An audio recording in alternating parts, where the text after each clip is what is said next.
On va commencer par parler du chapitre sur les cristaux, et dans ce chapitre, on demande très souvent de calculer la compacité des cristaux. Alors pour rappel, la compacité c'est le volume occupé par les entités dans la maille divisé par le volume total de la maille en question. Et souvent, pour trouver la compacité d'une maille, c'est des calculs assez longs et sur lesquels il est très facile de faire des erreurs de calcul et donc d'avoir une réponse complètement à côté de la plaque, ce qui fait qu'il y a très peu d'élèves qui répondent correctement à la question qui te demande de calculer la compacité d'une maille. Alors comme tu le sais, en première, on voit 3 mailles élémentaires, la maille cubique simple, la maille cubique centrée et la maille cubique face centrée.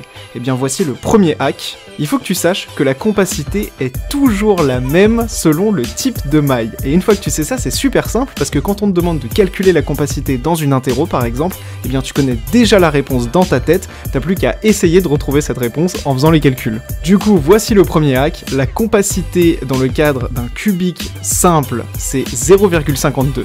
La compacité dans le cas d'un cubique centré, c'est 0,68. Et la compacité dans le cas d'un cubique face centré, c'est 0,74 et c'est toujours les mêmes réponses. Donc retiens-les par cœur et tu ne pourras plus te tromper à la question qui te demandera de calculer la compacité d'une maille élémentaire. Toujours sur le chapitre des cristaux, on te demande souvent de calculer le nombre d'atomes que contient une maille, et souvent c'est une question piège, une question assez galère pour les élèves qui comprennent pas trop comment calculer ce nombre d'atomes faisant partie d'une maille élémentaire. Et en fait c'est une question assez simple car c'est toujours la même chose. Dans le cadre d'une maille élémentaire, il y a 3 configurations possibles des entités.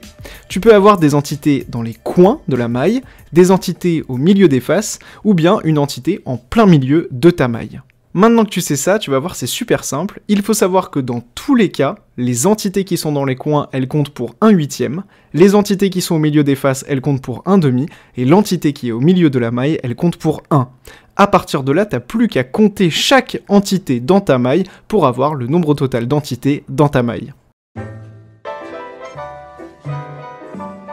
Troisième astuce, troisième hack en enseignement scientifique, comment convertir la température des degrés Celsius vers les Kelvin. On en a super souvent besoin dans plusieurs chapitres du programme de l'année, donc si tu ne sais pas le faire, en fait tu risques de perdre des points dans toutes les interros tout au long de l'année, donc c'est vraiment un hack à savoir dès le début et tu vas voir c'est super simple. On te donne très souvent la température en degrés Celsius dans les énoncés et dans une formule que tu vas utiliser, par exemple la formule de la loi de Wien, tu devras exprimer la température en Kelvin. Et bien pour passer de l'une à l'autre, il te suffit d'ajouter 273 à ta température en degrés Celsius, c'est super simple. Par exemple dans un énoncé, si on te dit qu'il fait 20 degrés Celsius, ça fait 20 plus 273, ce qui est égal environ à 293 Kelvin. Voilà, ça c'était pour les hacks, les connaissances que tu dois avoir, mais maintenant il faut savoir les appliquer, c'est vraiment ça le secret pour faire décoller ta moyenne en enseignement scientifique. Et pour t'aider, j'ai créé encore une fois 7 jours de conseils gratuits que tu peux recevoir dans ta boîte mail tous les jours pendant une semaine et c'est complètement gratuit en cliquant sur le lien dans la description. Dans cette vidéo, j'ai surtout donné des conseils sur les premiers chapitres de l'année, parce que je sais que c'est ça que vous êtes en train d'étudier en ce moment, mais si vous voulez des hacks, des conseils dans d'autres chapitres d'enseignement scientifique, abonnez-vous, likez cette vidéo et dites-le moi dans les commentaires, et si je vois que ça vous plaît, je referai une vidéo 3 hacks pour percer en enseignement scientifique. À demain pour une vidéo de cours, et à dimanche prochain pour une nouvelle vidéo spéciale. C'était Théo, ciao!